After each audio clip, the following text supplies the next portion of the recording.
আমাদের মধ্যে বহু মানুষ মাঝে মাঝে নিজেকে অকর্মণ্য মনে করি, ভেবে নিই যে এত চেষ্টা করার পরেও কিছুই পেলাম না, আর হয়তো পরেও কিছুই পাব না। আর সেই জন্য নিজের জীবনের সমস্ত বোঝা অন্য কারোর কাঁধে চাপিয়ে দিই, নিজের ওপরে বিশ্বাস হারিয়ে ফেলি। কেন বুঝতে পারেন না এই কথাটা? যে যতক্ষণ না পায়ে কোনো কাঁটা ফুটবে, ব্যক্তি কি করে বুঝতে পারবে যে এরপর থেকে নিচে তাকিয়ে চলতে হবে?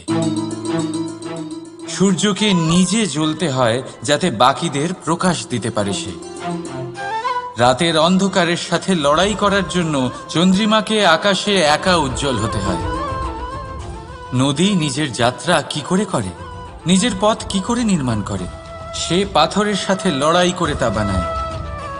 যদি স্বয়ং আপনি নিজের সাহায্য করতে অক্ষম হন, তাহলে নিশ্চিতভাবে আপনার এই জীবন ব্যর্থ হয়ে যাবে। তাই মনে রাখবেন, এই সংসারে নিজের জীবনের ভার নিজের কাঁধেই বহন করতে হয়। অন্যের কাঁধের ওপর শুধুমাত্র পরলোক যাত্রা হয়। সেই জন্য এই সংসারে জীবিত সেই যে আত্মনির্ভর।